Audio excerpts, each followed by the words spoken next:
সকাল আবার সেই ছাবের ডিপো কার্যক্রম শুরু। এবারে একটি গাড়ি মাল আনলোড করে ফেলছে, আমার গাড়িটি এখন আবার পাওয়ার লাগিয়ে ফেলছি। করতেছে কার্যক্রম, সকলে মিলে কার্যক্রম করতেছে।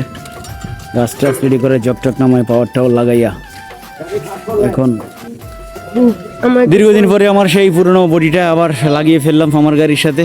100 টন ট্রান্সফরমার লোড। এখানে প্রায় 1.5 বছর গাড়ি বসেছিল, 1.5 বছর পরে আবার গাড়িটা এখন এখানে সরাবো। এখানে সরাইয়া গাড়ি আনলোড ছিল। এই যে আমাদের মিজান ভাই দক্ষতার সাথে কাজ করে থাকে। 3টা গাড়ি অলরেডি, কালকে 2টা, আজকে ওইটা আনলোড করছে। এখন আমার এইটা আনলোড করলেই শেষ। ওই যে কেএম এর গাড়িটা আনলোড করে ফেলছে।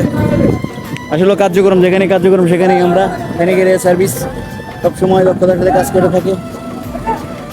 এই যে আমার গাড়িটি জানেন সবাই, ফেনী এরিয়ার সেই সিএফ গাড়িটি। দীর্ঘদিন অপেক্ষার প্রহর গুনার পরে আবার আমার সেই পুরনো বডিটি লাগিয়ে ফেললাম এই 100 টন ট্রান্সফরমার লোড নিয়ে